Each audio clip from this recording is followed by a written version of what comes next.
Episode की starting हमारी वहीं से स्टार्ट होती है जहाँ से कि हमारा लास्ट एपिसोड खत्म हुआ था। तो फंडीमेंटल स्कैमिंग सेक्ट के सेक्ट लीडर के इल्यूजन में फंस जाता है। ऐसे वो वहाँ पर उस फूलों के बगीचे में गिरता है जो कि असलियत में एक ब्लैक दलदल होता है, और वो भी कोई मामूली दलदल नहीं बल्कि वो कुछ इस प्रकार का दलदल होता है। खुद ब खुद ज़ूफन के ऊपर चढ़ के उसे अपने अंदर जकड़ करके उसे अपनी ओर खींचने लगता है। वहाँ पर सेक्ट लीडर भी काफी ज्यादा खुश होते हुए हंस करके ज़ूफन से कहता है छोटे लिटिल बच्चे, आखिरकार तुम मेरे फाइनली इस ट्रैप में फंसी गया। क्या तुम ही खुद हमारे इस सेक्ट के हिडन पैराडाइज को नहीं ढूंढ रहे थे? तुम्हें बता दूं कि यही हमारी उस जगह का लास्ट स्टेप है जो कोई भी यहाँ पर हमारे इस एबिसल के दलदल के अंदर एंटर करता है, चाहे यहाँ पर कितना भी ज्यादा ताकतवर क्यों ना हो, लेकिन फिर भी वो चाह करके भी इससे बाहर नहीं निकल पाता। तुम भले ही पहले डबल ड्रैगन गैदरिंग में एक ब्लडी सन की बने रह सकते हो, फिर अब तुमने यहाँ पे आकर के मेरे एल्डर्स को मार करके बहुत बुरा किया, लेकिन बस ये सब यहाँ पर खत्म हुआ। आखिरकार तुम अब यहाँ पर खत्म होने जा रहे हो। ज़ूफन भी उस दलदल में फंसते हुए यही अपने मन में सोच रहा होता है कि अब जबकि ये दलदल इतना ज्यादा जहरीला है, तो अगर ये दलदल मुझे इसी तरीके से आगे भी अंदर खींचता रहा तो अगला नंबर यहाँ पर मेरा होगा। और इतना ही नहीं, ये दलदल बेहद ही ज्यादा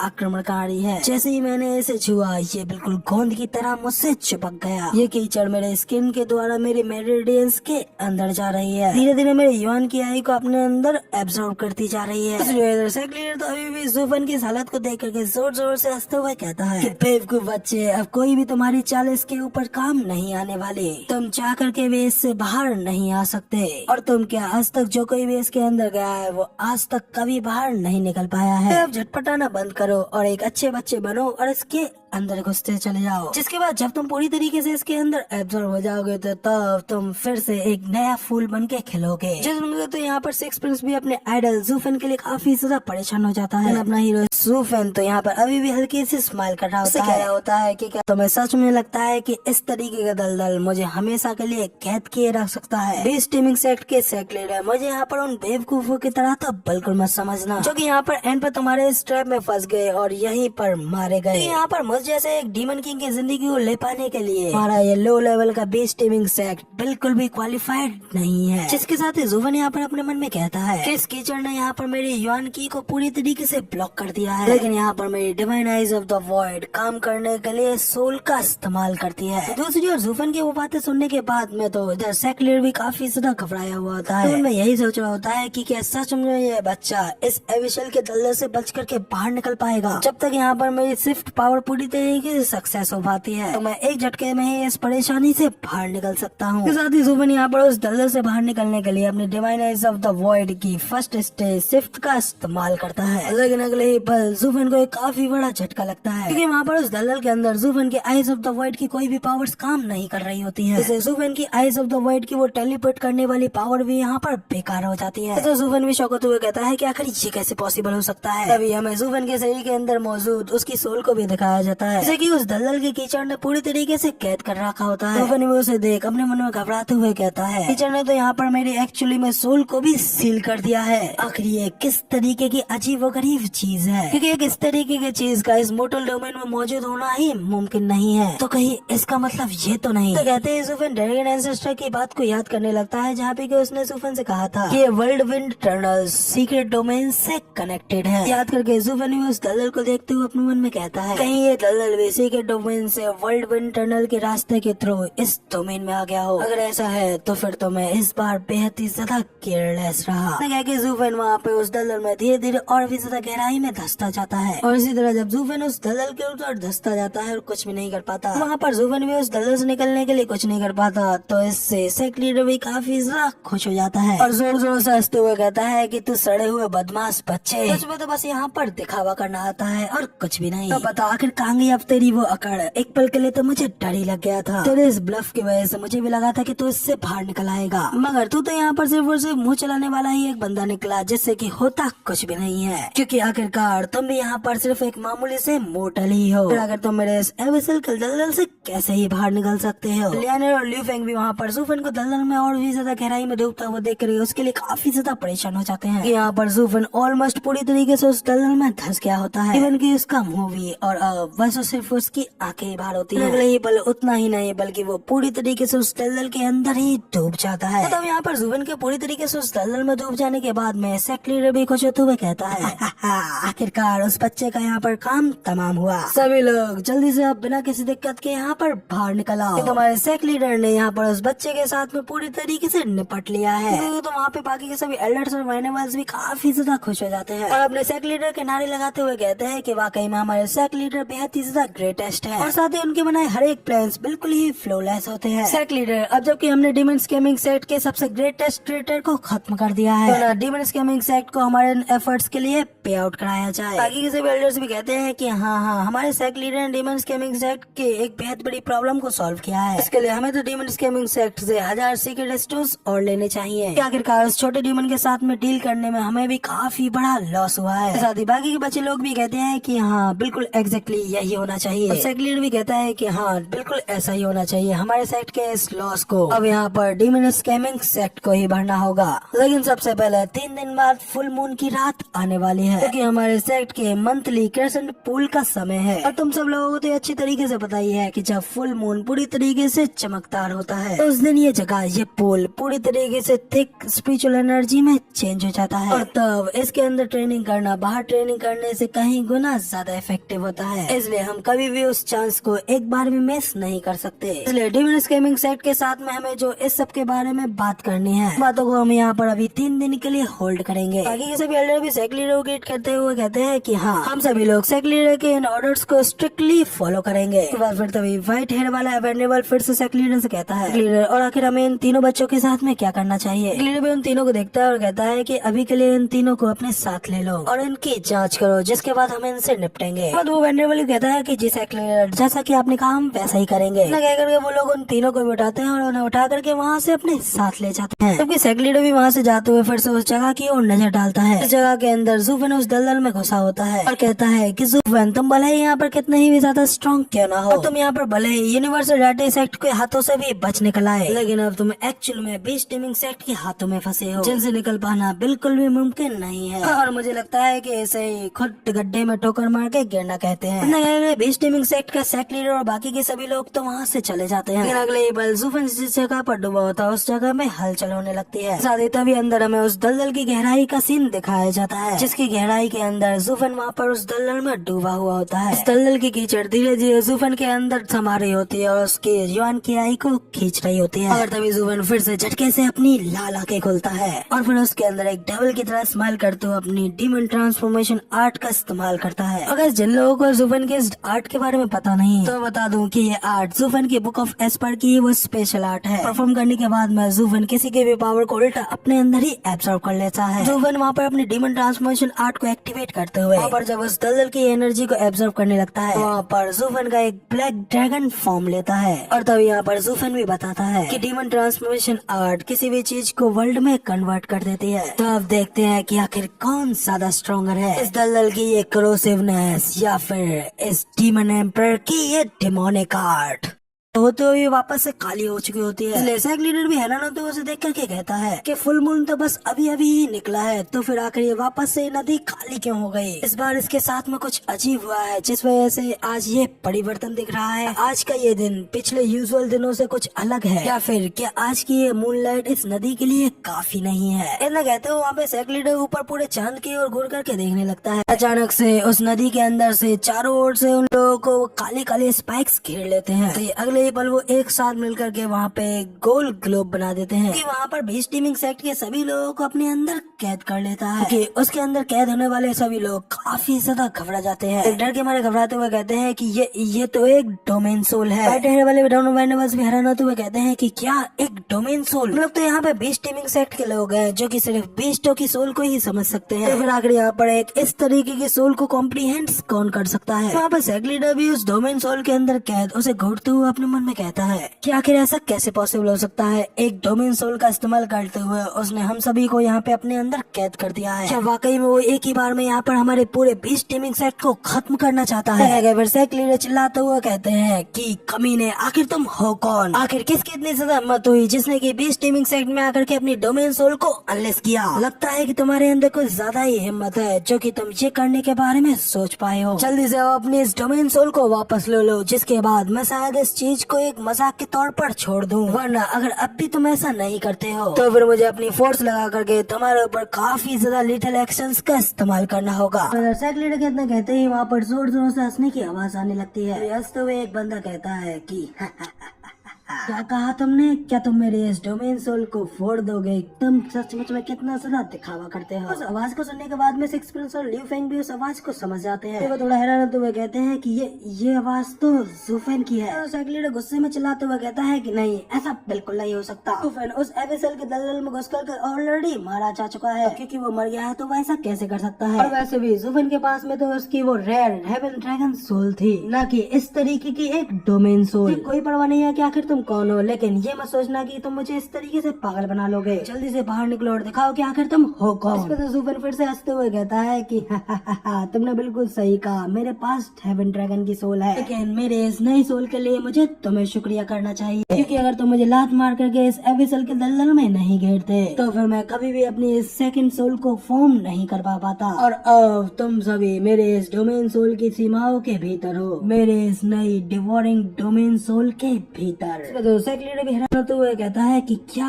सेकंड सोल? आखिर ऐसा कैसे पॉसिबल हो सकता है? आखिर एक कल्टीवेटर अपने लिए सेकंड सोल को कैसे फॉर्म करा सकता है? तुम मुझे इस तरीके से अपनी बातों से यूं बेवकूफ नहीं बना सकते हो। मैं इस वेस्टरलैंड में कई सौ सालों से जीता आ रहा हूँ और मैंने आज से पहले कभी भी इस तरीके की हैरान कर देने वाली बात कभी नहीं सुनी। इसमें ज़ूफेन कहता है कि इसका मतलब ये नहीं है कि तुमने अगर नहीं सुना है तो ये सच नहीं होगा। क्या तुम्हें नहीं पता है कि डेन किंगशन के पास में भी उसकी 2 सोल्स हैं? मैं पहले ही उससे मिल चुका हूँ, इसलिए मुझे ऑलरेडी उससे सेकंड सोल बनाने का तरीका पता चल गया। लेकिन क्योंकि तुमने इसके बारे में पहले कभी नहीं सुना है तो इससे साफ साफ पता चलता है कि तुम कितने ज्यादा अज्ञानी और गवार सेक्ट लीडर हो। तो ज़ूफेन से ये सारी बातें सुनने के बाद में सेक्ट लीडर भी कहता है कि क्या कहा डेन किंगशन? तो क्या इसका मतलब क्या तुम वाकई में ज़ूफेन ही हो? इतना कहते हुए सेक्ट लीडर भी काफी ज्यादा घबरा गया होता है। जब ज़ूफेन उससे कहता है कि हाँ, तुमने बिल्कुल सही कहा, ये मैं ही हूँ। तो सेक्ट लीडर फिर स्माइल करते हुए कहता है कि ज़ूफेन, तो तुम यहाँ पर सिंपली वापस से अपनी मौत को बुलावा देने के लिए लौट आए। हमारे उन स्ट्रॉन्ग ड्रैगन सोल्स को हैंडल कर पाना हमारी बस से बाहर था, लेकिन अब जो तुम्हारे पास में सिर्फ ये डोमेन सोल है, हालांकि इसकी भी टाइप हमारे 20 टाइप सोल्स के मुकाबले में काफी ज्यादा स्ट्रॉन्ग है, लेकिन हमारी ये 20 सोल्स नंबर्स में कहीं ज्यादा है। इसलिए जब एक बार हम तुम्हारी इस डोमेन सोल के ऊपर एक साथ हमला करेंगे तो तुम्हारी ये डोमेन सोल ही नहीं टूटेगी बल्कि तुम भी मारे जाओगे। इस एक साथ हमले से भले ही तुम गलती से बच भी जाओ, लेकिन तुम्हारी सोल इससे बेहद ही ज्यादा घायल होगी। ज़ूफेन, लगता है कि तुमने इस बार गलत अनुमान लगा लिया है, क्योंकि सभी डोमेन सोल्स 20 सोल्स से शक्तिशाली नहीं होती हैं। अब सभी लोग जल्दी से अपनी अपनी सोल्स को अनलेस करो और उस डैम डोमेन के ऊपर एक साथ हमला करके इसे चूर-चूर कर दो। क्योंकि वो सभी एल्डर्स और वेनेबल्स भी अपनी अपनी सोल फॉर्म्स को अनलेस करते हैं और एक साथ ज़ूफेन की डोमेन सोल के ऊपर हमला करने के लिए भेज देते हैं। जो देख सेक्ट लीडर भी काफी ज्यादा खुश होते हुए कहता है कि ज़ूफेन, अब तुम अपनी डोमेन सोल को वापस लेने के लिए भी काफी ज्यादा लेट हो चुके हो, इसलिए अब तुम चाह करके भी इन सब के हमलों से नहीं बच सकते। ज़ूफेन, भले ही पिछली बार मैं तुम्हें पूरी तरीके से खत्म नहीं कर पाया, लेकिन इस बार मैं तुम्हें पूरी तरीके से श्योर होकर के यहाँ पे खत्म करूंगा। ये सारी बातें सुनने के बाद में ज़ूफेन वहाँ पे सिर्फ उन सभी 20 सोलों को देखता है जो कि उसके डोमेन के ऊपर हमला करने के लिए आ रहे होते हैं। बस अपने मुंह से ऑर्डर देते हुए उन सोल से कहता है कि वहीं रुक जाओ। सुनकर के अचानक से वो 20 सोल जो कि ज़ूफेन के डोमेन के ऊपर हमला करने के लिए आगे बढ़ रही होती हैं, वहीं के वहीं अचानक जम जाती हैं, बिल्कुल भी मूव नहीं कर पाती। लेकिन वहाँ पे जमा हुआ देख करके सेक्ट लीडर की तो आंखें फटी की फटी रह जाती है और वो गुस्से में चलाते हुए अपने लोगों से कहता है कि आखिर यहाँ पर ये सब क्या चल रहा है, आखिर तुम लोग हिलना क्यों बंद हो गए? जिस पर वो सभी लोग भी अपने सेक्ट लीडर को बताते हैं कि सेक्ट लीडर पता नहीं लेकिन क्यों चाह करके भी यहाँ पर हिल नहीं पा रहे। ऐसा लग रहा है कि हमारी सारी स्ट्रेंथ यहाँ पर निकल गई हो। ऐसा लग रहा है कि हमारी युआन की और हमारी सोल्स हमारे बिल्कुल भी कंट्रोल में नहीं है। सेक्ट लीडर घबराते हुए वापस से मुड़ता है और कहता है कि क्या उन्होंने कहता है कि एक कल्टीवेटर को अपनी शक्ति दिखाने के लिए उसकी युआन की और सोल पावर का इस्तेमाल लगता है। लेकिन यहाँ पर उन दोनों चीजों के लॉक होने की वजह से हम लोग तो यहाँ पर बिल्कुल एक आम इंसान है, एक बलि के लिए तैयार हुए भेड़ के बछड़े के अलावा और कुछ भी नहीं। तो तब ज़ुफन उन लोगों को बताता है कि मैंने अपनी इस डोमेन सोल को अंदर से एवेसल के उस दलदल से बनाया है, इसलिए ऑफ कोर्स इसके पास में उस एवेसल के दलदल की सभी पावर्स हैं। और क्या तुमने ही ये नहीं कहा था कि एक बार जब कोई इस दलदल में फंस जाता है तो कोई भी इससे बाहर नहीं निकल पाता। अब तुम सभी लोग यहाँ पर उसी सिचुएशन में फंसे हुए हो। इसमें बस फर्क सिर्फ इतना है कि तुम्हारी हालत इस बार पहले से भी ज्यादा बदतर है। हाँ, बीस्ट टीमिंग सेक्ट के सेक्ट लीडर, तुम यहाँ पर एक चीज को लेकर के बिल्कुल गलत थे। टेन किंग शेन ने मुझसे कहा था कि तुम्हारी सेकंड सोल तभी फॉर्म हो पाएगी जब तुम्हारी सेकंड सोल तुम्हारी फर्स्ट वाली सोल से ज्यादा स्ट्रॉन्गर हो। तो अब ये तुम ही बताओ कि जब मेरी ये डिवोरिंग डोमेन मेरी ड्रैगन सोल से कमजोर है तो फिर आखिर मेरी ये सेकंड सोल कहाँ से फॉर्म हो पाती? तुमने सच में मुझे बहुत ही ज्यादा अंडर एस्टिमेट कर दिया। हालांकि ऐसा नहीं है कि अगर तुम मुझे गंभीरता से भी लेते तो भी तुम्हारे लिए कुछ बदल जाता। तो इसलिए अब यहाँ पर अच्छे बच्चे बनो और आराम से मारे जाओ। इतना कहते ही ज़ुफन वहाँ पे अपनी डीमन ट्रांसफॉर्मेशन आर्ट का इस्तेमाल करता है। तो वो डोमेन सोल धीरे धीरे उन सभी लोगों को अपने अंदर डिवोवर करने लगती है। लीडर घबराते हुए कहता है कि रुको ज़ुफन, चलो इस बारे में बात करते हैं। तुमसे भीख मांगता हूँ, मुझे छोड़ दो, मैं यहाँ पर इस तरीके से मरना नहीं चाहता। प्लीज प्लीज यहाँ पर मेरी जान बख्श दो। लीडर के इतना कहने के साथ ही ज़ुफन की वो डोमेन का वो दलदल पूरी तरीके से उन सभी लोगों को अपने अंदर कैद कर लेता है। और बाहर से हमें दिखाया जाता है कि जैसे जैसे वो डोमेन उन सभी लोगों को अपने अंदर डिवोवर कर रही होती है तो वहाँ पर बड़ा सा डोमेन का बाउंडर बन जाता है और तो वह आसमान में चले जाता है, जबकि उसके अंदर से 3 लोग वहीं पर जिंदा बच जाते हैं। कोई और नहीं बल्कि ली फेंग, लियानर और 6 प्रिंस होते हैं। लियानर तो डरते हुए वहाँ पे अपने भाई से चिपकी हुई होती है। तभी इधर नदी वापस से नीली हो जाती है और उसके अंदर से हमें बुलबुले देखने लगते हैं। तभी अचानक उन बुलबुलों वाली जगह से अचानक से कोई बाहर निकल के आता है। कोई और नहीं बल्कि हमारा हीरो ज़ुफन होता है, वापस अपने ब्लैक बालों वाले लुक में। और उस ब्लैक एवेसल दलदल के पावर्स को एब्जॉर्ब करने की वजह से ज़ुफन के बाल फिर से ब्लैक हो चुके होते हैं। ली फेंग और 6 प्रिंस की नजर ज़ुफन के ऊपर पड़ती है तो वो भी उसे देखकर काफी ज्यादा हैरान होते हैं, उसके नाम पुकारते हैं। लियानर भी आओ देखती है और सीधा ज़ुफन की ओर भागते हुए उसके गले जाकर के उससे लिपट जाती है। काफी ज्यादा इमोशनल होते हुए कहती है कि ज़ुफन, भगवान का शुक्र है कि तुम यहाँ पर बिल्कुल ठीक हो। उफ, तुमने तो मुझे वहाँ पर बुरी तरीके से डरा दिया था। ज़ुफन भी लियानर से कहता है कि मिस लियानर, मैं समझता हूँ कि अभी कुछ पल तुम्हारे लिए काफी ज्यादा मुश्किल बीते हैं, लेकिन मुझसे इस तरीके से लिपटने से पहले कम से कम मुझे कुछ कपड़े तो पहनने दे सकती है। जब लियानर की नजर ज़ुफन के खुले 6 एप्स पे पड़ती है तो वो काफी ज्यादा ब्लश करने लगती है, इसलिए वो जल्दी से शर्माते हुए मरती है और चिल्लाकर कहती है कि आखिर तुम यहाँ पर नंगे बाहर क्यों निकल आए? तो ज़ुफन उसे बताता है कि मेरे क्लॉथ तो उस दलदल में डिसॉल्व हो गए थे और वैसे भी पूल के अंदर कपड़े बदलने से मेरे कपड़े गीले हो जाते। मुझे लगता है कि इस बात को समझने में तुम्हें अभी काफी ज्यादा समय लगेगा और ये मानना गलत होगा कि तुम अभी तक इस बात को नहीं समझ पाई हो। ज़ुफन वहाँ पे मुड़ करके अपने कपड़े बदलने लगता है। लियानर उससे पूछती है कि क्या तुमने अपने कपड़े बदल लिए? ज़ुफन उससे कहता है कि दूसरों की चिंता करने से पहले शायद तुम्हें पहले ये देख लेना चाहिए कि क्या खुद तुमने ठीक से कपड़े पहने हैं या फिर नहीं। ज़ुफन की ये बात सुनकर गए लियानर काफी ज्यादा शर्माते हुए अपनी ओर देखने लगती है। उसे पता चलता है कि वहाँ पर ज़ुफन ही नहीं बल्कि वो खुद आधी नंगी थी जो कि वहाँ पे अपने कपड़े बदल रहा होता है। इसके बाद फाइनली भाई ज़ुफन अपने कपड़े चेंज कर लेता है जो कि कुछ नए होते हैं, यानी कि अब आप लोगों को भाई का न्यू लुक देखने को मिलेगा। एक साथ ज़ुफन वहाँ पे अपने कपड़े पहन लेने के बाद में उन लोगों से कहता है कि ठीक है, मैंने अपने कपड़े चेंज कर लिए हैं। ज़ुफन को इस लुक में देख करके तो 6 प्रिंस काफी ज्यादा खुश होते हुए कहता है कि सरजू, आप तो बिल्कुल गॉड लाइक लग रहे हैं। आपने उन सभी बीस्ट टीमिंग सेक्ट के कमीने लोगों को पलक झपकते ही खत्म कर डाला, इसके लिए आपको शुक्रिया करना बिल्कुल भी काफी नहीं रहेगा। इस पर ज़ुफन भी उससे कहता है कि क्या ये चीज वही नहीं है जो कि तुम यहाँ पर चाहते थे? तो सुनकर 6 प्रिंस भी थोड़ा स्मक करते हुए कहता है कि हाँ बिल्कुल, मैं अच्छी तरीके से जानता हूँ कि सरजू बेहद ही ज्यादा शार्प माइंडेड है, इसलिए मुझे पता था कि मैं कुछ भी उनसे ज्यादा देर तक छुपा करके नहीं रख पाऊंगा। इसलिए मैं वादा करता हूँ कि जब हम लोग वापस पैलेस में लौटेंगे तो मैं सब कुछ के बारे में आपको पूरा प्रॉपर जरूर बताऊंगा। जिस पर ज़ुफन उससे कहता है कि मैं तुमसे कुछ भी नहीं जानना चाहता और वैसे भी मैंने इन सबको तुम्हारे लिए नहीं मारा है, क्योंकि वैसे भी ये सब लोग मेरे इस रास्ते में आ रहे थे, इसलिए मुझे वैसे भी इन सबको खत्म करना पड़ता। 6 प्रिंस भी हैरान होते हुए कहता है कि क्या सरजू, आखिर आपके बाल अब सफेद क्यों नहीं है? तो 6 प्रिंस की ये बात सुनने के बाद में ज़ुफन अपने मन में कहता है कि उस समय मेरे ये सफेद बाल बहुत ज्यादा दुखी होने की वजह से हुए थे, लेकिन अब ये काले बाल शायद मेरी सेकंड डिवाइन सोल और डिवोरिंग डोमेन के रिजल्ट के तौर पर आए हैं। एक ब्लैक होल जो कि अपने रास्ते में आने वाली हर चीज को अपने अंदर निगल जाता है, लेकिन फिलहाल के लिए, क्योंकि अब से मैं अकेले ही आगे बढ़ूंगा, मैं सभी पुराने परिचित और करीबी लोगों को पीछे छोड़ जाऊंगा। तो उसके लिए मेरा ये वापस से चेंज लुक काफी ज्यादा काम आएगा। सोचते हुए फिर ज़ूफेन उन लोगों से कहता जाता है कि क्योंकि मैं यहाँ पर अपनी काफी लो प्रोफाइल रखना चाहता हूँ। जबकि तो ज़ूफेन आगे मन में कहता है कि अगर मैं यहाँ पर कुछ बदल सकता हूँ तो मैं उसे जरूर से बदल दूंगा, क्योंकि यही मेरे लिए सबसे अच्छा होगा। इतना सब कुछ सोचते हुए फिर ज़ूफेन वापस से उस नदी के किनारे पे आकर के खड़ा हो जाता है और उस नदी को देखते हुए यही सोचता है कि आफ्टर ऑल लगता है कि उस ओल्ड ड्रैगन का मैप अभी भी यहाँ पर कुछ काम का है, क्योंकि इसे देख करके मैं पूरी तरीके से निश्चित हूँ कि यही जगह उन 8 मॉडल डोमेन के वर्ल्ड विंड टनल्स में से एक है। तो ठीक है, फिर अब बिना किसी दिक्कत के मैं यहाँ पर ड्राइंग अरे को सेटअप करता हूँ और इस सबको यहीं पे खत्म करता हूँ। ऐसा कहकर ज़ूफेन वहाँ पे अपने स्टोरेज रिंग वाले हाथ को आगे करता ही है। फिर पीछे से लियाना नदी में कुछ चीज देख करके वहाँ पर चिल्लाते हुए ज़ूफेन को बताती है, ज़ूफेन वहाँ देखो वहाँ क्या चीजें हैं। जब ज़ूफेन भी उस नदी में देखता है, उस नदी के अंदर काफी सारे और काफी बड़े बड़े अलग अलग प्रकार के स्पिरिचुअल एनिमल्स होते हैं, जो कि देखने में कोई भी आम स्पिरिचुअल बीस्ट नहीं बल्कि काफी ज्यादा खतरनाक और टेरिफाइंग दिख रहा होता है। जिन्हें देख करके तो लीफेंग भी घबराते हुए कहता है कि आखिर ये क्या चीजें हैं और अगर ये सब चीजें यहाँ से बाहर निकल आई तो यहाँ पर ये कितना बड़ा डिजास्टर लाएंगी। उन लोगों को नदी में मौजूद उन सभी एनिमल्स के बारे में बात करते हुए देख कर ज़ूफेन उन लोगों से कहता है कि नेदर सी, जिसके साथ वो वहाँ पे अपने मन में कहता है कि नेदर सी सीक्रेट डोमेन का सबसे बिगेस्ट रूथलेस एरिया है, यहाँ तक कि एक सेंट भी बिना किसी परवाह के वहाँ पे आराम से इधर उधर घूम नहीं सकता, क्योंकि इस पूरे एरिया में 12th ग्रेड के एक्वेटिक स्पिरिचुअल बीस्ट घूमते रहते हैं, जबकि ये पूरा समंदर डार्क एयर से कवर होता है, इसलिए पूरा एरिया एक्सट्रीम यिन से भरा पड़ा है, जिससे वहाँ किसी की भी शक्ति में तेजी से काफी ज्यादा गिरावट आएगी।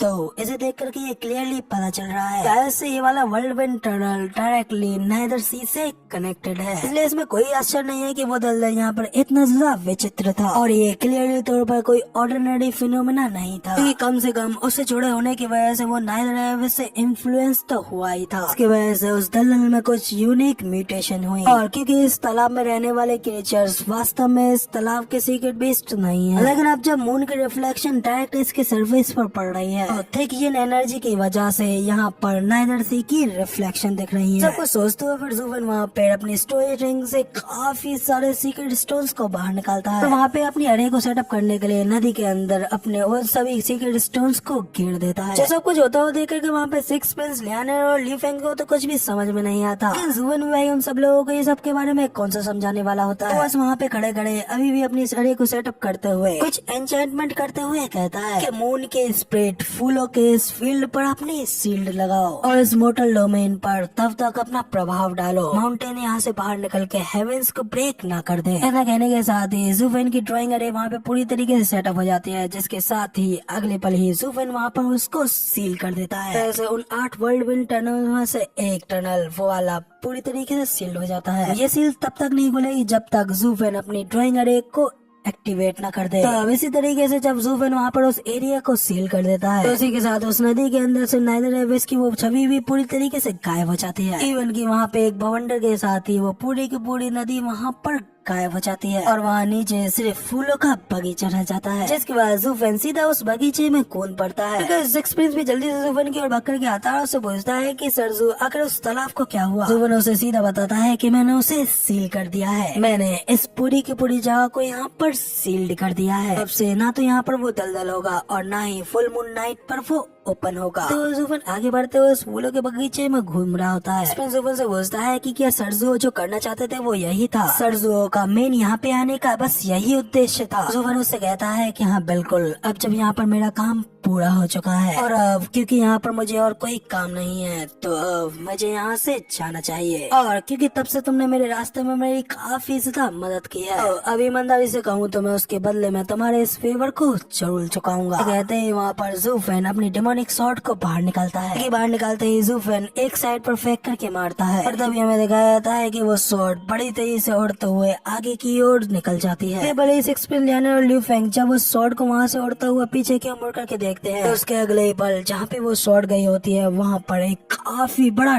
डिस्ट्रक्शन फैल जाता है। तभी अचानक उस डिस्ट्रक्शन को देख कर लियाना भी वहाँ पे काफी ज्यादा हैरान रह जाती है और शौक होते हुए कहते हैं कि आखिर वहाँ पर ये सब क्या चल रहा है। तो तभी ज़ूफेन उन लोगों को बताता है कि अब क्योंकि बीस्ट टेमिंग सेक्ट के सभी हायर अप्स यहाँ पर मारे जा चुके हैं, लेकिन वो लोग अभी भी अपने पीछे अपनी काफी सारे डिसाइपल्स को छोड़ गए थे, क्योंकि तुम लोग पूरी तरीके से उन लोगों को हैंडल नहीं कर पाते, इसलिए तुम्हारे लिए वो मैंने कर दिया। तो ज़ुफेन की ये बात सुनने के बाद में तो वहाँ पर सिक्स प्रिंस काफी ज्यादा इमोशनल हो जाता है। ज़ुफेन के सामने उसके कदमों में झुकते हुए उससे कहता है कि शुक्रिया सरजू, आपका शुक्रिया, आपने जो कुछ भी मेरे लिए किया। हमारा कॉर्नरोंग कभी भी आपके इस इतने बड़े एहसान को नहीं भूलेगा। अभी तो सिक्स प्रिंस के इमोशनल सीन के साथ यहाँ पर हमारा सीन चेंज होता है और अगले सीन में हमें कॉर्नरोंग की उसी जगह का सीन दिखाया जाता है जिस जगह से ज़ुफेन और वो तीनों लोग वहाँ पे अंदर गए थे। तो वहीं पे ट्यूबा टाइसन और एम्पर को भी दिखाया जाता है। एम्पर कमांडर ट्यूबा से पूछता है कि कमांडर ट्यूबा, क्या आपके सभी साथी चले गए? कमांडर ट्यूबा भी कहते हैं कि जी और मैजेस्टी, मैं इस घटना की गंभीरता से पूरी तरीके से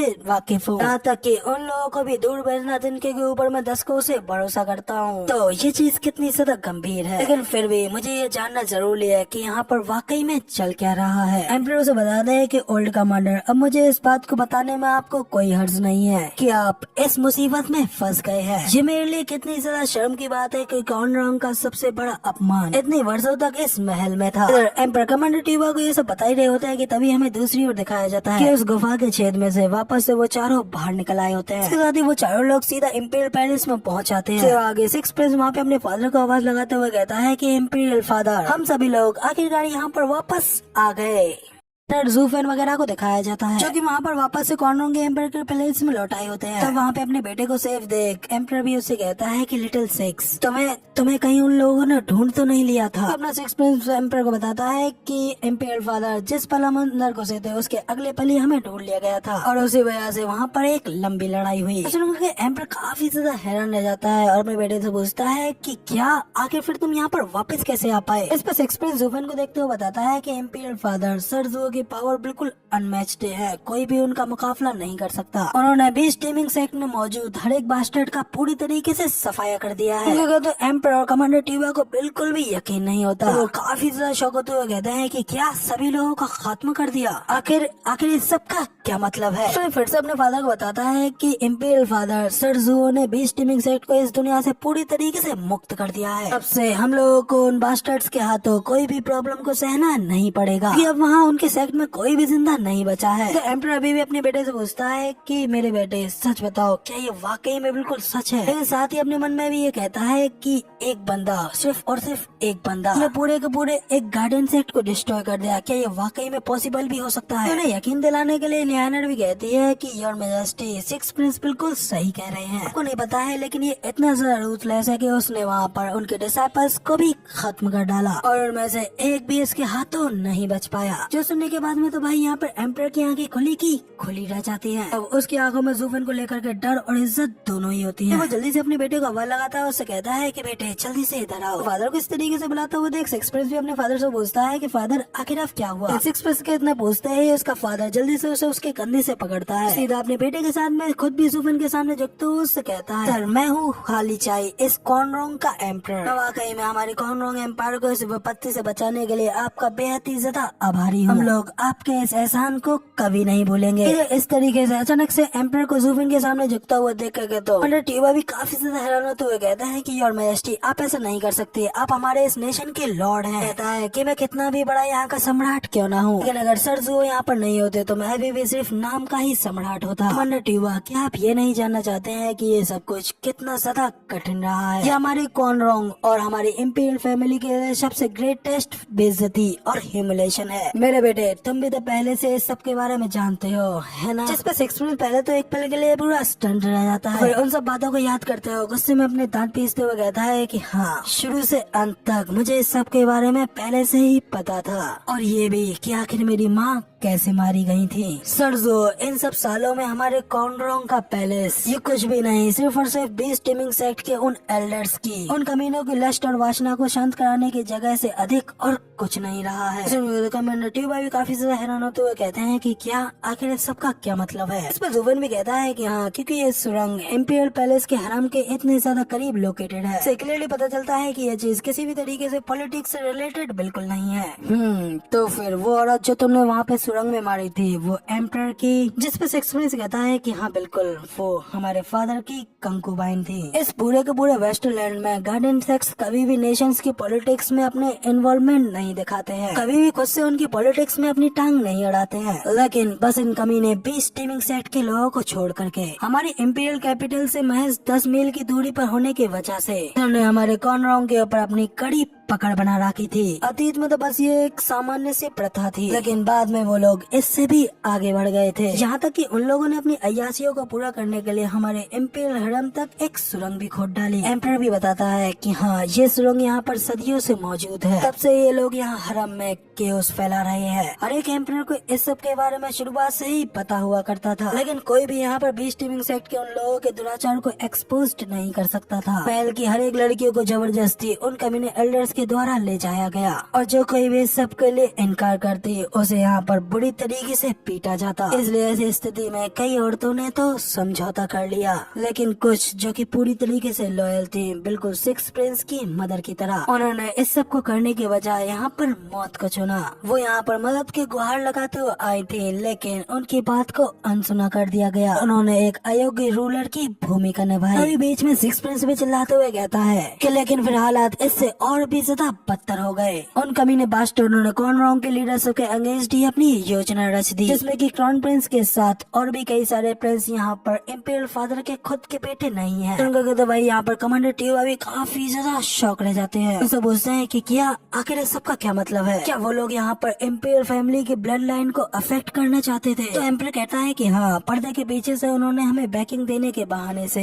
यहाँ पर हमारे कॉर्नरों के ऊपर अपना पूरा कंट्रोल जमाने की पूरी योजना बनाई थी। इसलिए तौर पर तो खुद 20 टीमिंग सेट के सेक्ट लीडर ने यहाँ पर उस क्राउन प्रिंस को यहाँ पर अगला एम्परर अपॉइंट कर दिया था। चाहे मैं इसे किसी भी तरीके से क्यों ना देखूं, लेकिन वो उसका ही नाजायज बेटा था। हाँ, मैं इस ग्रेट कॉर्नरों का एम्परर, मैं यहाँ पर अपने बेटे के अलावा किसी और दूसरे को सिंहासन देने के लिए पूरी तरीके से मजबूर हो गया था। सुन तो कमांडर टीवा और भी ज्यादा शौक रह जाते हैं। तो वो कहते हैं कि तो बिल्कुल बेतुका है, आखिर एक सेकुलर सेक्ट इंपीरियल पावर को क्यों चाहेगा, तो इससे आखिर वेस्टलैंड का कौन सा एम्पायर उन्हें अपना सपोर्टर बनाना चाहेगा। और आपको इस सब को लेकर के एक बार तो डबल ड्रैगन मैनर में जाकर के रिपोर्ट करनी चाहिए थी। इस तरीके से हम लोग उनके सामने इतनी आसानी से कैसे झुक सकते थे। कमांडर टीवा की ये बात सुनने के बाद में एम्परर पहले तो हल्के से स्माइल करता है, और फिर कमांडर टीवा से कहता है कि कमांडर टीवा, आप सच में काफी ज्यादा भोले हैं। इस दुनिया में अच्छाई और बुराई जैसी कोई चीज नहीं है। राइटियसनेस तो बस लोगों को अपना गुलाम बनाने का नियम मात्र है। तो तभी वहाँ पर जूफन भी कमांडर टीवा को समझाते हुए कहता है, कमांडर टीवा, आप ही बताइए कि अगर एम्परर डबल ड्रैगन मैनर में इस सब के बारे में उन्हें बताते, तो क्या इस सब के लिए वाकई में डबल ड्रैगन मैनर वहाँ पर 20 टीमिंग सेट का सफाया करता। तो कमांडर टीवा भी एक पल के लिए जूफन को हैरानी से देखते रह जाते हैं। फिर जूफन से कहते हैं कि नहीं, 9 सेक्ट ही वेस्टरलैंड की मेन पावर है, में से किसी एक को भी बाहर निकालना बिल्कुल ऐसा होगा जैसा कि वो खुद को ही कृपल कर रहे हो। इसलिए डबल ड्रैगन मैनर कभी भी ऐसा नहीं करता। और सुवन भी कमांडर टीवा की बात सुन करके कहता है कि हाँ बिल्कुल एग्जैक्टली, जब तक 20 टीमिंग सेक्ट यहाँ पर एग्जिस्ट करता, तो कुछ वर्षों बाद ही ये सारी खबरें शांत हो जाती। लेकिन फिर क्या, बाद में आपका ये थर्ड ग्रेड का नेशन बाद में 20 टीमिंग सेक्ट के बदले का सामना कर भी पाता। अब इस सब के बाद में मैं कुछ डन किंगशन को समझ सकता हूँ कि आखिर 9 सेक्टर के ऊपर हमला करते समय डन किंगशन के मन में किस तरीके की फीलिंग्स होंगी। ये पूरा का पूरा वेस्टरलैंड एक शांत नर्क के अलावा और कुछ भी नहीं है, और ये ऑर्डर और राइटियसनेस ये सिर्फ गंदे बहाने के अलावा और कुछ भी नहीं है। और यहाँ पर कुछ चीजें ऐसी हैं जो कि यहाँ पर सिर्फ मुझ जैसे डेमोनिक कल्टीवेटर्स ही कर सकते हैं। केवल लोगों के पास में दूसरे लोगों से निपटने के लिए उनका खुद का एक रास्ता होता है। तो इसका असल मतलब यही होता है। सिक्स प्रिंस, जब तुम मुझे क्राउन प्रिंस के यहाँ और इंपीरियल पैलेस में ले आए थे, तो तुम्हारे मन में यही सब चल रहा था, ताकि तुम मैं वहाँ हर तरफ चारों ओर खोज रहा था, यहाँ तक कि बिना किसी सुराग के। फिर भी मुझे पूरा यकीन था कि तुम मुझे यहाँ जरूर ले आओगे, मैं यहाँ पर आकर के सीधा 20 टीमिंग सेक्ट के साथ में अपना टकराव करूंगा। तो भाई सिक्स प्रिंस फिर से सुफन के सामने झुकते हुए कहता है कि मैं ऐसा करने के बारे में बिल्कुल भी नहीं सोच सकता, क्योंकि मुझे सर्जो के हैबिट के बारे में और सभी से ज्यादा पता है कि उन्हें इस तरीके से इस्तेमाल किया जाना बिल्कुल भी पसंद नहीं है। मैंने कभी अपने सपने में भी नहीं सोचा था कि मैं यहाँ पर आपका इस्तेमाल करूंगा। जब मैं आपसे पहली बार मिला था तो तब मैं आपका इस्तेमाल करना कितना भी ज्यादा क्यों नहीं चाहता, लेकिन सर को डबल ड्रैगन गैदरिंग में जिस तरीके से मैंने देखा था, तभी मैं एक नजर में ही आपके कैरेक्टर के बारे में जान गया था। ये भी कि आप कभी इस पाखंडी कमीने को बर्दाश्त नहीं करेंगे। मुझे तो बस इतनी सी होप थी कि सर्जो यहाँ पर हमारे कॉर्नरों को उनके कष्टों से मुक्त करने में मदद करेंगे, और अगर सिर्फ मैं आपकी मनचाही चीज को ढूंढने में भी आपकी मदद कर पाता तो तब भी मुझे इस बात की बेहद खुशी होती कि मैं आपका एक बड़ा फैन हूँ और आपको ये मानना ही होगा। जुवेन भी सिक्स प्रिंस को पढ़ने के लिए एक पल के लिए उसके चेहरे की ओर घूर करके देखता है। पल के लिए यूं ही शांत होते हुए वो वहाँ से हंस करके मुड़ते हुए उससे कहता जाता है, मुझे इस सब के बारे में पता है। मैं यहाँ पर आते आते तो मैं इस सब के लिए टेस्ट करता आ रहा था, यहाँ तक कि जब तुम इस सब को लेकर काफी ज्यादा एक्साइटेड थे तो तब भी तुमने मेरे फैसलों को बदलने के बारे में नहीं सोचा, जो कि तुम्हारे लिए बहुत अच्छा था और यही मेरे लिए काफी है।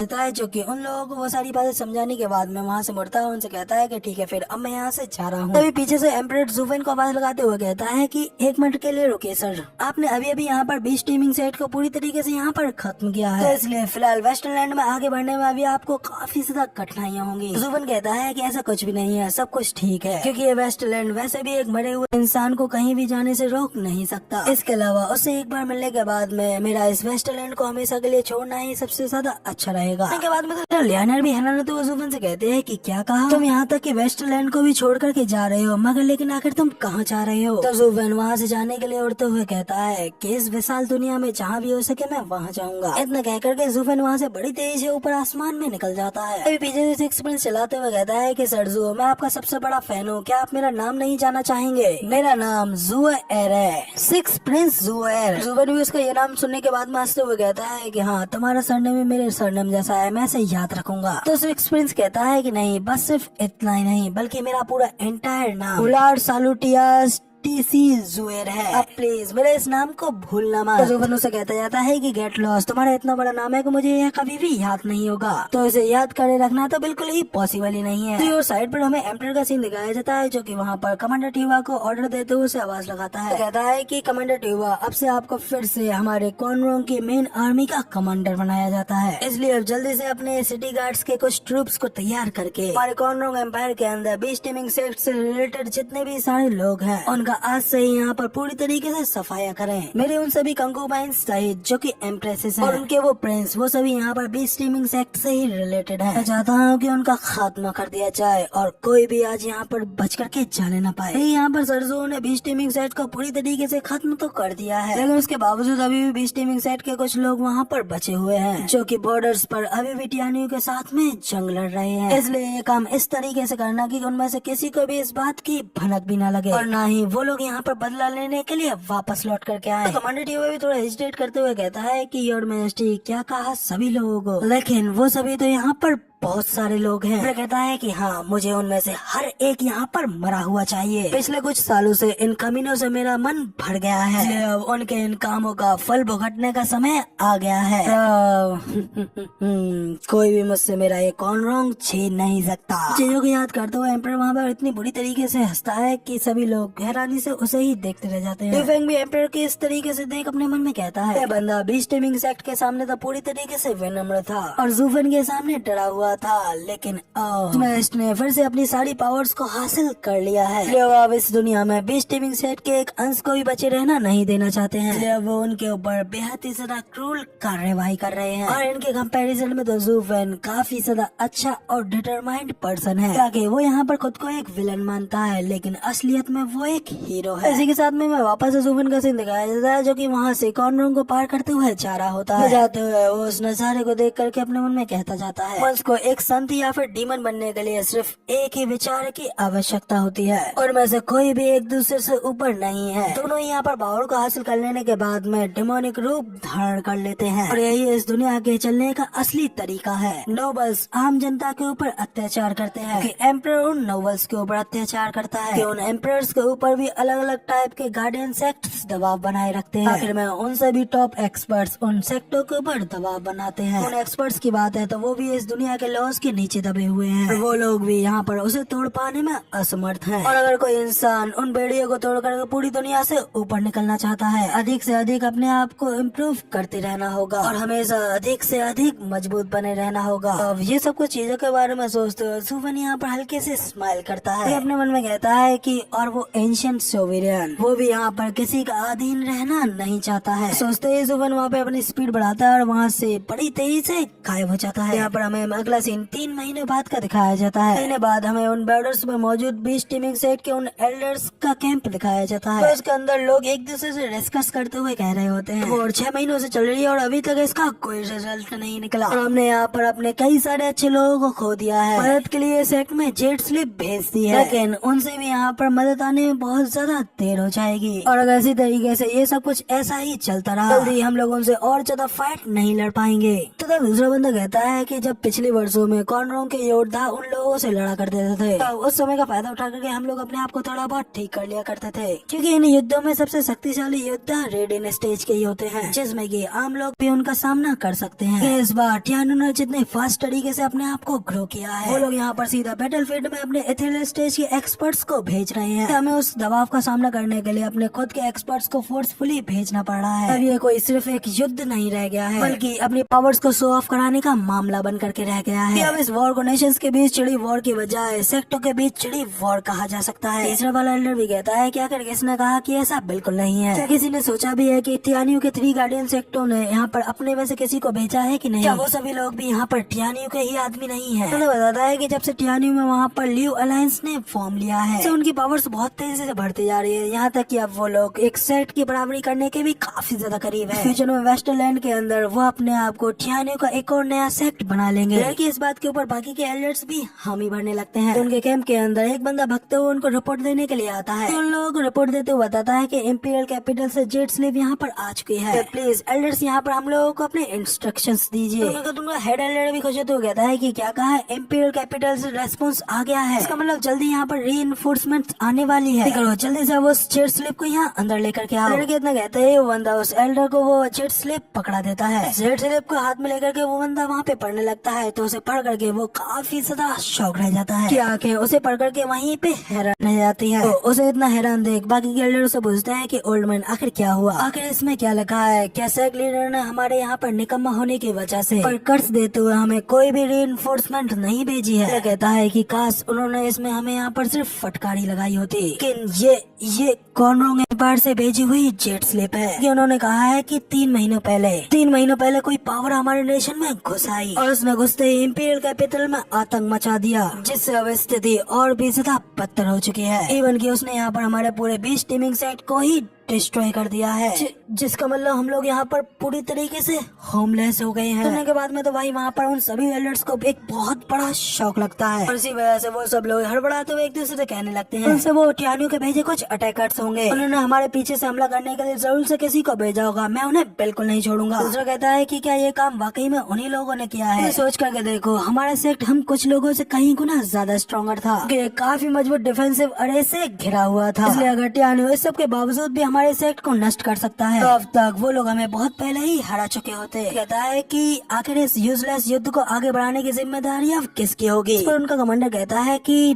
डीमन स्कैमिंग सेक्ट की। सोच कर देखो, डीमन स्कैमिंग सेक्ट टियानियो का यहाँ पर एक गार्डियन सेक्ट है, लेकिन अचानक वो यहाँ पर उसके ऊपर हमला करने के लिए हमें 1000 सीक्रेट स्टोन्स देता है। इसका मतलब ये क्लियरली तौर पर एक ट्रैप था। हम उनके इन इरादों को कभी समझ नहीं पाए, लेकिन अब ये बिल्कुल क्लियर है। अब हम जानते हैं कि वो हमारे भागने के रास्ते को भी कट कर रहे हैं। दूसरा एल्डर भी समझते हुए कहता है कि हाँ, आप बिल्कुल सही कह रहे हैं, आपकी बात में सेंस है। एल्डर कहता है कि बिल्कुल नहीं, मैं उन कमीनों को बिल्कुल नहीं छोड़ूंगा। तो उनका कमांडर कहता है कि बकवास करना बंद करो, हमारे सेक्ट के खत्म हो जाने के बाद में अब हम लोग अकेले कुछ भी नहीं है, उनसे बदला लेने के लिए तुम लोग यहाँ पर आत्महत्या करने के लिए तैयार हो। तो एल्डर घबराते हुए कहता है कि फिर आखिर एल्डर अब हमें क्या करना चाहिए? तो एल्डर कहता है कि अब हमें सबके लिए डबल ड्रैगन मैनर में जाना चाहिए, हम उनसे अपना बदला जरूर लेंगे और एक्सीलेंटेड हमारे इस मामले का निपटारा करेंगे। अपने कमांडर एल्डर की आवाज सुन करके बाकी के सभी एल्डर्स भी वहाँ पर इस बात के लिए तैयार हो जाते हैं, रिट्रीट करके डबल ट्रेन मैनर में जाने के लिए तैयार हो जाते हैं। साथ ही अगला सीन में लीव अलायंस के कैंप का सीन दिखाया जाता है। तो उनमें से एक कैंप के अंदर हमारा यूनाई होता है और उस कैंप के अंदर एक सोल्जर आते हुए उसे बताता है कौन रोंग यहाँ पर पीछे हट रहा है, वो सभी लोग यहाँ से वापस जा रहे हैं। तो यूनाई भी हैरान होते हुए कहता है कि क्या कहा, वो लोग अब यहाँ से वापस जा रहे हैं। क्योंकि सरलैंग भी ये सुन हैरान होते हुए कहते हैं क्या कहा, कल ही तो उन लोगों ने अपने स्पिरिचुअल बीस्ट अरे के साथ में हम लोगों को काफी ज्यादा हार्ड पुश किया था, हम लोग तब उन लोगों को बस वहीं पर रोके रख पाए, वो तो शुक्र है सीक्रेट स्टोन अरे का, लेकिन बावजूद इसके उन्होंने हमें कोई भी एडवांटेज उठाने नहीं दिया था। फिर आखिर अब वो यूं अचानक वापस क्यों जा रहे हैं। मैं कहता है कि शायद उन लोगों ने इस चीज की कॉस्ट भी काफी बड़ी चुकाई होगी और क्योंकि उस सब के बावजूद भी उन लोगों को कुछ भी हासिल नहीं हुआ, इसलिए इतने सारे आदमियों और रिसोर्सेज की वेस्टेज की वजह से अब लोग यहाँ पर हार मान करके वापस जा रहे हैं। नहीं के बाद सुनने के बाद में भी सरलैंग को पूरी तरीके से चैन नहीं मिलता। तो वहाँ पर बाकी कुछ लोगों को ऑर्डर देते हुए कहते हैं कि गार्ड्स करो, इमीडिएटली कोई कॉर्नरॉन्ग में जाओ और पता करके आओ कि एग्जैक्टली वहाँ पर क्या हुआ है। जितना जल्दी हो सके उतना जल्दी यहाँ वापस आकर के सबकी रिपोर्ट दो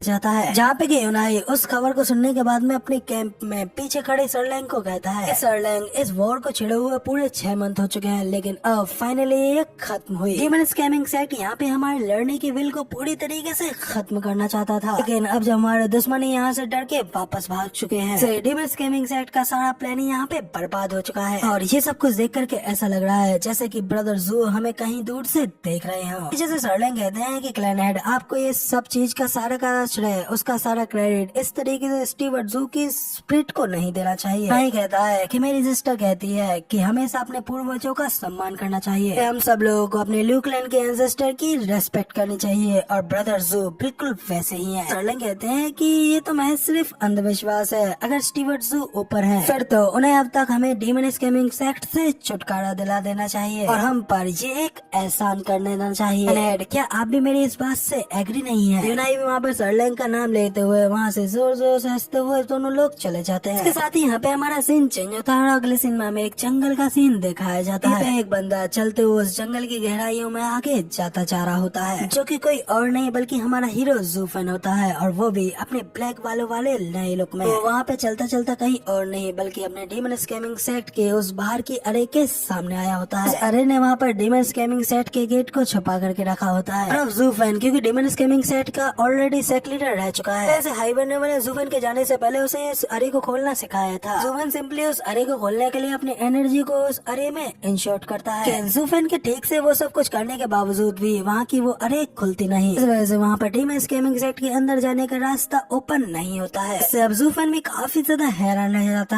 है कि आखिर अब ये सब क्या हो रहा है, क्या किसी ने इसको खोलने का मेथड चेंज कर दिया है? कि ऐसा सिर्फ तभी होता है जब हमारे सेक्ट में कोई गद्दार हो, जैसे कि यहाँ सेक्ट में वापस घुसने से रोका जा सके। खैर हर लिहाज से उन्हें भी यही लगा होगा कि मैं यहाँ पर मारा जा चुका हूँ, क्या इसका मतलब ये है कि ये किसी और ने सेटअप किया है? लेकिन खैर एल्डर जुआन को अलविदा कहने के बाद में मुझे इन सब चीजों से कोई लेना देना नहीं है, इसलिए इनमें से किसी भी बात का कोई मतलब नहीं रह जाता। वैसे भी तुम लोग यहाँ पर भले ही दरवाजे को बंद रखे रख सकते हो, लेकिन मेरे पास में भी इसके अंदर आने का एक और रास्ता है। कहते हुए ज़ूफेन एल्डर जुआन की उस बात को याद करने लगता है जहाँ पे एल्डर जुआन ने उससे कहा था कि ज़ूफेन ये हैंड सील हमारे सेक्ट की डिफेंसिव अरे हैं और सिर्फ सेक्ट लीडर को ही इन्हें अच्छे से मास्टर करना अलाउड है, इन्हें खोलने का तरीका कभी भी चेंज नहीं किया जा सकता। तब तो बिल्कुल नहीं जब तक इसकी बहुत ही ज्यादा जरूरत ना हो, इसलिए इन हैंड सील्स को केयरफुली याद रख लेना। ज़ूफेन वहाँ पे एल्डर जुआन की वो सिखाई हुई हैंड सील्स को याद करता है, परफॉर्म करते हुए अपने हाथ में एनर्जी का एक छोटी सी बॉल बना लेता है, क्योंकि वहाँ पे सामने जाते ही पर्पल ग्लो में